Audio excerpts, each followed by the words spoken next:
Good afternoon, everybody, and welcome to the fifth of our webinars that we're hosting today. This is the penultimate one, all around the changes to the Cyber Essentials scheme, and I'm delighted to be joined once again by Maritz Cloete from MOORE ClearComm. Maritz joined us back in, actually it was December, I think, wasn't it, Maritz, rather than January. We also did a webinar in January around the changes that have been occurring with the Cyber Essentials scheme, and the objective of this session is, as the title suggests, is just to share some of the learnings that we've experienced, both those consultants working with companies and then obviously us working with Maritz and the guys at MOORE ClearComm from a certification body perspective. What have we learned since that new question set's come out? Before I hand over to Maritz, just a little bit of housekeeping for you. This session is being recorded and it will be available on the website at the beginning of next week. If you want to ask any questions, then please do so either in the questions box, or if you just want to have a chat, then call it out there. If we don't get through all the questions today, then Maritz and I will try and respond to you separately. Please feel free to ask questions as we're going through. I know that when we did this session back in January, there was a lot of discussion and lots of discussion debate around some of the clarifications that we were all looking to see as we went through that. There will be a really short questionnaire as you leave the call. That's just for some feedback from myself and Maritz on whether you found the session interesting, whether you'd like more information in this space, and also because we do these webinars on a quarterly basis. The next one is June the 23rd. Just let us know whether there's anything specific that you would like to see in those sessions. So I know Maritz has got quite a lot to go through. Feel free to ask the questions, please, and if we can, we'll see whether we can take you off mute, as well as if it's easier than typing in boxes. But Maritz, what's happened since this new question set came into play in January? Hi, Helen. It's been a bit mad, to be honest with you. Not as usual, but just the way it's worked out, the changes were actually, the real changes were really only sort of discussed and shared with certification bodies around beginning of January time in terms of the training that we got. And given the go live date of Evandene, which is the next version up, sort of code name of the 24th of January, it hasn't really left us with a lot of time to really get our heads around it. So we've been on the back foot probably a little bit in terms of certifications. Luckily, there's not been that many, because a lot of companies opted to get onto the Beacon question set before the 24th of January, which then meant that if they had to do Cyber Essentials Plus, they could actually do that on the old assessment. However, we are starting to get customers through now that's on Evandene. And yeah, that's the basis for this chat, really. So I think the main thing I'm going to do is just very quickly recap the changes, some of the main changes, and then just talk through some of the issues we've seen. And Helen, of course, feel free to join in and sort of share some of your experiences, as I mean, ultimately you're working quite closely with clients to help them get through the process. So yes, I'm sure there's quite a lot you can sort of share as well from your side. So, I mean, just to go through some of the major changes that's happened with the Evandene version, and I think the biggest one is really the inclusion of cloud services. That's always been, they've always sort of threatened to do that over the last year or so. Cloud is absolutely ubiquitous for most organizations now. So with cloud, we're talking about Office 365, which most people are on, Google, which less people are on, but they're still quite widely spread. The use of Amazon Web Services, the use of Azure, private cloud, all of those bits and pieces have now been brought into scope. And the big sort of requirement around that is multi-factor authentication for the use of cloud services. I mean, it also include cloud applications, so software as a service, which I think is where one of the big concerns, worries, confusions, whatever you want to call it, lies in terms of scoping. But that has actually really put the fox amongst the pigeons. Fox? I don't think I used the right term there. But it has really sort of. I get the analogy. It's fine. Quite a few buckets over, I think, if you want to call it that. So that's sort of one of the biggest changes and the biggest inclusions. The other element also for consideration is the fact that a lot of servers are now in scope. All of your servers are now in scope, whether they are virtual, physical, or the hypervisors. We've had less issues here, but I think people forget that that essentially anything that you now run is really subject to Cyber Essentials certification. So things like patching, access control. Whilst it's acceptable, good practice that you do that anyway on servers, sometimes practically it's a bit harder to implement, but that's actually part of the standard now. Although we don't necessarily test to that level of detail when we do Cyber Essentials Plus just yet. I think that's going to come in soon, maybe sort of next year or the year after, where when we sample systems for testing, we will start including more servers into that as well, if you still have on-premise servers or servers hosted in the cloud as well. And then there's been a lot of work around home working as well, which again, I think lots of people have had time to get their heads around, and that this isn't really posing much of an issue for us, because home working just seemed, or at least remote working is sort of quite common now, and people have understood how to sort of implement the Cyber Essentials requirements in that context as well. So that's not so much of an issue. So, I mean, in terms of some of the lessons we've learned so far, as I mentioned, it's still early days. I think we've probably only really had a month and a bit of Evandene, but the sort of common issues we're sort of seeing coming through is, as I said, the cloud scoping side of things, and also specifically around identifying what software as a service should be included. It's particularly hard because there's no clear guidance issued from NCSC in terms of what kind of software as a service you should be including. Is it services that you really it's just really critical to the business, or just processes critical data or important data? The view from NCSC is everything. I mean, that's really difficult sometimes because what happens if you've got some organizations have got a real issue with shadow IT, so staff going out and subscribing to services without necessarily going through a central process.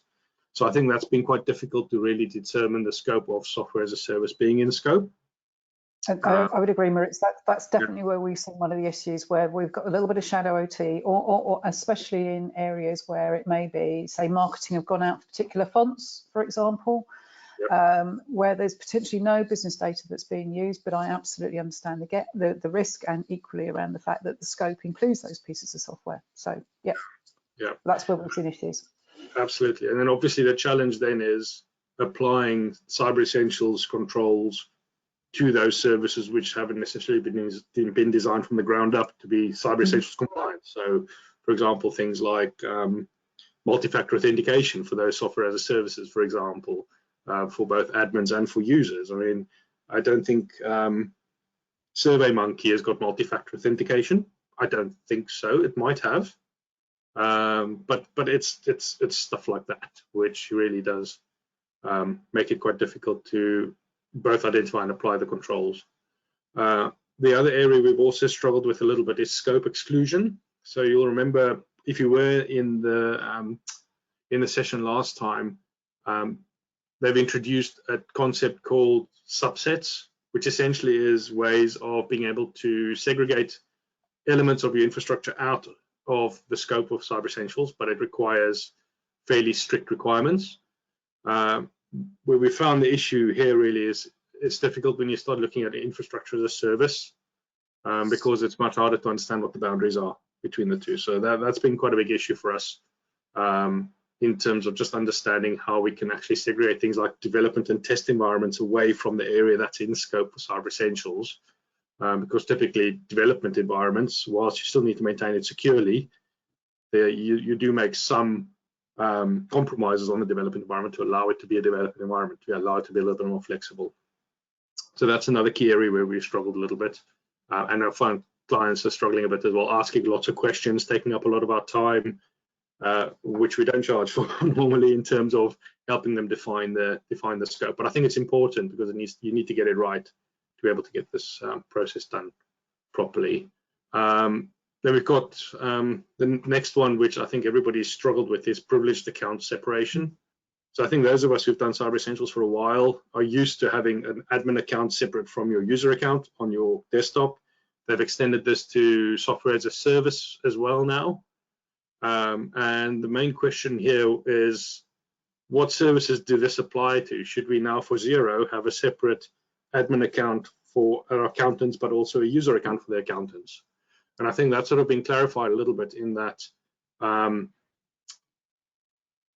it's really, the privileged account separation is only really relevant to the big cloud services like Office 365, Google, and so on, where that administrator's got a vast amount of capability to be able to administer the security of the environment, but also they may have a user account themselves as well, which they can use to get emails and so on as well on that same platform. So the account separation is less applicable to the likes of your Xero and your other sort of cloud applications than it is to the sort of platform as a service side of things. So I think that's been quite a useful clarification, which is fairly recent as well.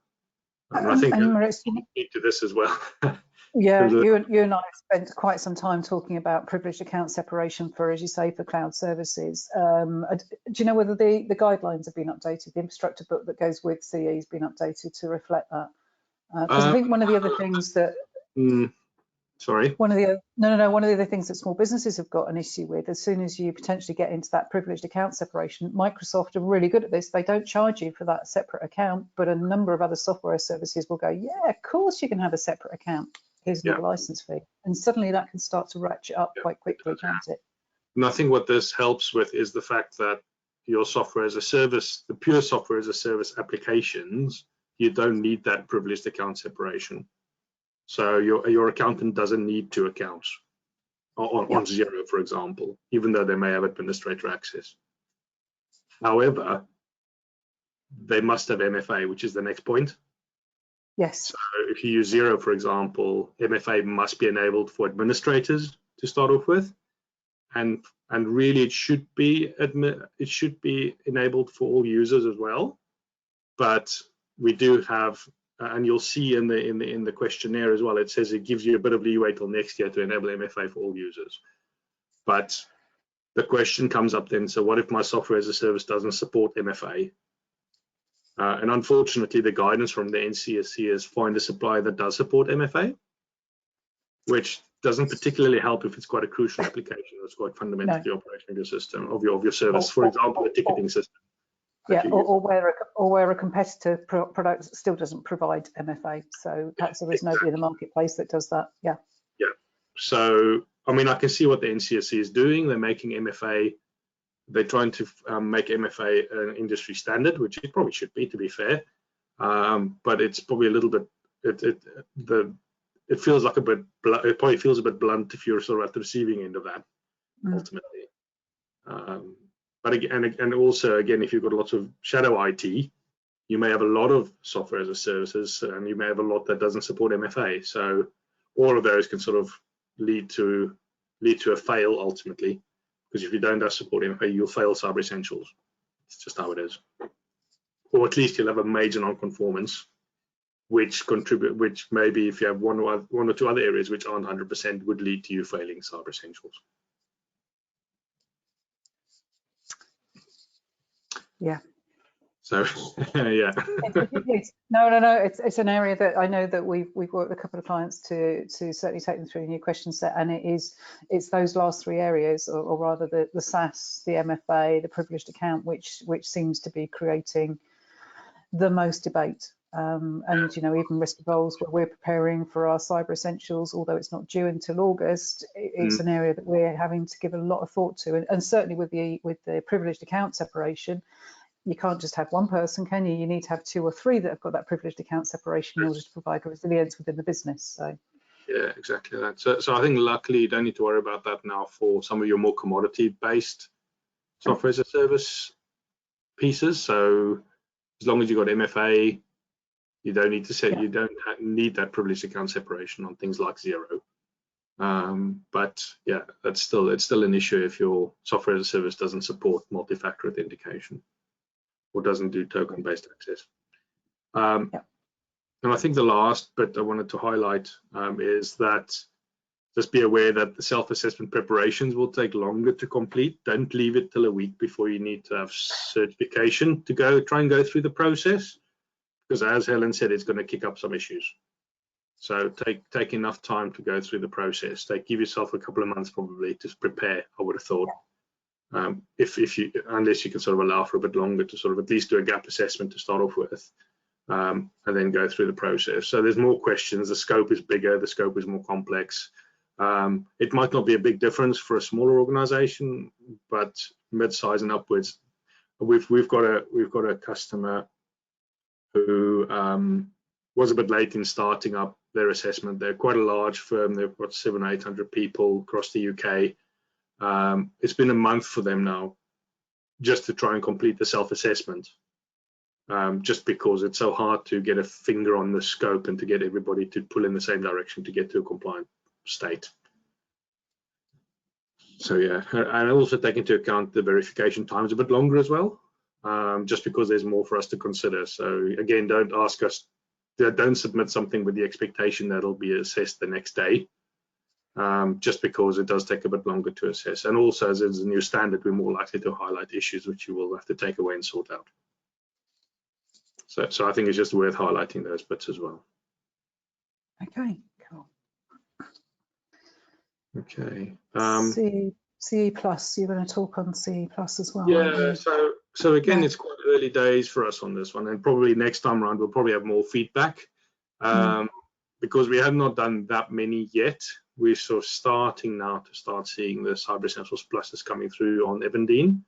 But again, from a practical perspective, it's sometimes quite difficult to identify what systems we need for testing. So it is very important to get that scoping clear as part of your self-assessment, because it'll help us at the plus stage as well to say we want to see this, that, and the other for those systems, please. So let's crack on and get it done. Where at the moment, I think sometimes we sort of get to a client and we go, we're not quite sure what we're actually looking at just yet until we get into it. And I think that's just a factor of us sort of getting to understand the methods and the new sort of tests as well. So we ask you to bear with us for a little bit when we do the first sort of at least for the first few months of doing Cyber Essentials Plus, just to try and nail that down. It's also quite difficult for us to really estimate how long some of these assessments will take at the moment, and we will probably come back with more questions after we've sort of done the initial bit of work, as I think, Helen, you're probably finding now with one or two of the clients we're going through at the moment. Absolutely, absolutely. And it's back to this time period again, isn't it? It's about making sure that you've got all those ducks lined up. I presume, Maritz, that the time window between CE and achieving CE and again achieving CE Plus is still 12 weeks. There's been no change in that. 3 months, yes, yeah. And we've had quite a few clients now where they got their Cyber Essentials Basic, and then towards the end of the 3 months, they need to go to Cyber Essentials Plus, and they missed the slot. So we had clients who did Cyber Essentials Basic in December, and they've taken too long, and now they have to redo Cyber Essentials Plus, Cyber Essentials Basic, but on Evandene. So suddenly they drag themselves up to the new standard, and Cyber Essentials Plus is Evandene as well. So we're probably past the point now already of, well, we could still highlight that to people. If you've done your Beacon Cyber Essentials and you haven't done Cyber Essentials Plus yet, get your skates on, I think. That's what we're saying. Yeah, it must just be within you may end up dragging yourself into an Evandene assessment and having to redo your Cyber Essentials Basic as well. Yeah, never a great place to be. Even when you're just on Beacon, having to go back and redo your CE because you simply timed out. Not great. Yeah, we've got one client that has to do that right now, and they're not happy, but that's just the way the rules are. Really, we can't really help. That's the rules. Yeah. Yeah, I mean, we can sort of say, come on guys, as much as we can, but ultimately if the business isn't quite there, then they're not. And then also just to keep in mind that the testing is a bit more complex. I've just added the list of tests. We only used to have 3 or 4 tests. There's now 7 tests we need to do. And even the tests within that has become a bit more complex as well from a test spec perspective.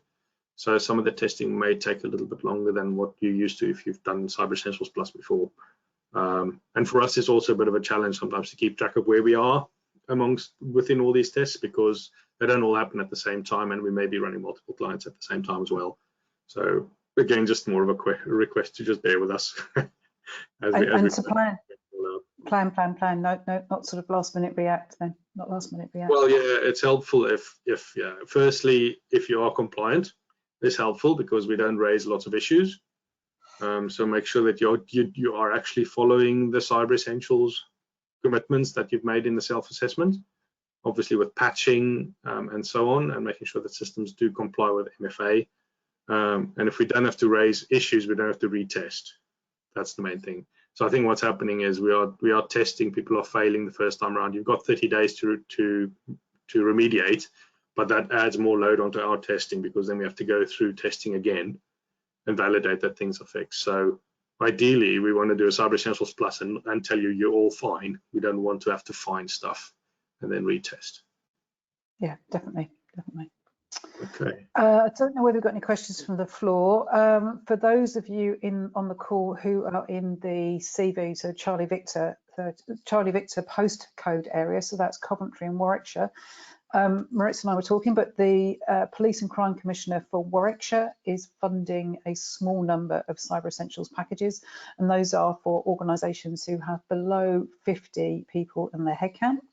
So if you are interested in participating in one of those schemes, then contact Risk Evolvers. It's not Maritz, not a scheme that Maritz is running, but Maritz is certainly supporting us in that, because they will be the certifying body that we will work with. So that's again, if you're in the CV Charlie Victor 30 postcode area, Coventry and Warwickshire, and the Police and Crime Commissioner is financing some CE packages for you. Again, just contact us if you're interested. Do we have any questions from the floor? Nothing at all. No, obviously stunned Maritz into silence about just how simple now this process is. And great, thank you very much for putting up some of those useful links.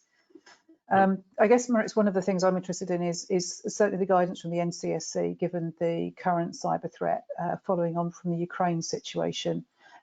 I guess CE is absolutely the first step that organisations should be taking to try and reduce some of that risk. Yeah, no, it definitely is, and they've actually issued some very specific guidance a little bit earlier this month as well, which again breaks down the controls most organisations need to consider, and that includes the Cyber Essentials controls, but there are also other controls like backup and a few other bits and pieces. So it's worth maybe revisiting the National Cybersecurity Centre's site and just have a read through the guidance as well. Obviously, Cyber Essentials gives you a great sort of base level of cyber resilience, but it is only a base level ultimately. So yeah, I would encourage everybody to go have a look at the site, at the NCSC website, and just follow their guidance really. Okay, I think we've got a question coming in. Yeah, okay, so Richard, I'll see whether I can get you off mute as well, but whilst I'm doing that, Maritz, Richard's asked, is there any methodology available to determine when a system does or doesn't require MFA? I think it's just going back to, if it is a large cloud service like a Office 365 or an Azure platform or AWS, which consists of multiple subcomponents, and your administrator can manage that whole piece, then okay. So I think I might actually have misanswered that question. If you just ask no, I think this is what I'm trying to understand is when does something just stop being a system that you simply consume? Yeah. And when does it require MFA? Because I've just been doing a little sort of list here. We've probably got 20 odd right cloud services or environments of various sorts that we use, most of them for our sort of key business systems. And we do have Azure for hosting stuff for customers, and that's fine because we use MFA on that, and they use MFA on that. Office 365, we use MFA right through the organization on that, so that's fine. But there's quite a lot of others which I'm hoping are simply consuming a service and therefore don't need MFA, but yeah, it'd be nice to... Yeah, I think the challenge is the NCSC doesn't differentiate. It doesn't give you a grade or a grading that you can apply to those applications. So for them, software as a service, you need MFA, which can be problematic. I can see how that can be problematic for some applications. But I think you need to differentiate between just normal web applications and cloud services. And I think cloud services are really those services where you can manage your own user base, for example. And it's not just a service where you literally pick up and play, like, for example, I don't know what the examples are. I mean, I don't know if it's maybe worth just running through a couple of examples on the list. I don't know if you're happy to do that on the call, or maybe we can do that afterwards. Well, okay. I mean, we've got a ticketing system. Yeah. For managing help desk tickets, which is from the organisation now known as GoTo. Right. And we have a number of licenses. We can choose how to assign the licenses. We can choose the functionality that people get, I think, to some extent. Yeah. Does that? To me, that would be something that requires MFA. Okay, so it's not an offered feature. That's the challenge that we have. That's a problem. And equally, our CRM system, which is increasingly the core of the whole front end of the business. Yeah. Again, I would say MFA should really be a requirement that applies to that, definitely. Okay. And Richard, for now it's MFA for admins, but that will be MFA for all users next year in January. You can see, Richard, where the challenges start to creep in, can't you? And I've just unmuted Anna Waters as well, Maritz, who is one of the DPOs that works with Risk Evolves. I know Anna's got some views on this as well. So, Anna, do you want to come in on your thoughts around MFA on critical systems? Or systems, sure. Well, rather, helping to tell you which those systems would be. Yeah, sure, no problem. So, Maritz, it's interesting what you say, that there's kind of a bit of a grey area there about, kind of what systems are included. So, Richard, it may be just helpful for me to kind of add a couple of questions that you can ask yourself when you're trying to decide if it applies. So, firstly, a really good question to ask yourself is it processing personal data? Because, of course, Cyber Essentials is all about mitigating the risk of kind of data breaches, ransomware attacks and things like that. And obviously, if personal data is impacted via that attack, then the risk is much higher. So I think if you ask yourself the question, is personal data being processed? I think that's a really great start. Maybe add into that is sensitive personal data. So we're talking things like kind of health data, that kind of thing. So example for that would be our HR system, the online HR system. Yeah. And then I think also the volume of data. So if it's only just a few records, then again, it's a grey area. But I think if you've got hundreds and thousands of records, like you say on a CRM system, then I feel that would fall into scope. So I don't know, Helen, Maritz, if that kind of helps a little bit. It probably does. I think the challenge is that there's no official criteria that's set up by the NCSC. So the steer we've had from IASME is you can't exclude anything, which again is not particularly helpful. But that is sort of the official line, really. So I think if you look at it from a risk management perspective, you can definitely rationalize some of those in or out, definitely. But I don't disagree with the principle at all. We're ISO 27001 certificated, so I entirely understand where they're coming from. It's and at least our HR system is has been developed by a UK company, so there's sort of half a chance we can lean on them. But going to a big American corporation and saying, this scheme you've never heard of. Means that we need MFA, or we'll have to move off. One customer is not going to make any difference at all to their development priorities, I'm afraid. No, and Richard, I've tried some of those conversations. You're absolutely right, and you end up with tumbleweed. You may get into a little bit of a discussion, but then it just stops. It just stops. So I think one of the things we're doing at Risk Evolves is looking, when we do DPIA's data privacy impact assessments, is we're expanding a couple of the questions which aren't mandatory questions that are recommended or guided by the ICO, but we're certainly talking about, you know, does your software provider, if you're doing this as a processing assessment for a new piece of software, does it provide backup capability? What is the backup capability? Does it do MFA in addition to all the usual stuff about where is it physically located and so on? So we're seeing some of those, I guess, supplier assessment, software as a service supplier assessment questionnaires beginning to expand to cover more of the security as well as the privacy aspects as well. Okay, I'm going to have to dive out of the call now. Thank you. No, we thank are you right for that. Thank you, Richard. Thank you. We It's are rather right as at the I bottom. feared it was going to be. Okay, thanks a lot. Okay. So, Maritz, I'm going to ask you to come back on the 23rd of June and just to update us on where we are now, another 13 weeks on, if that's okay, and if you've got time in your diary, please.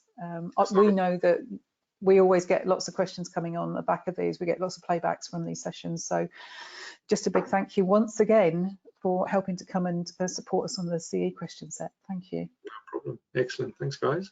Thank you very much. And just a reminder for those people on the call, if you would like to leave any questions and to fill out the questionnaire for us in terms of how you found the call, whether it was interesting, etc., that would be extremely useful. And our last call of the day is in 30 minutes time, covering what's happening in the world of GDPR. So look forward to seeing you all at 4 o'clock. Thank you very much. Brilliant. Thank you, everybody.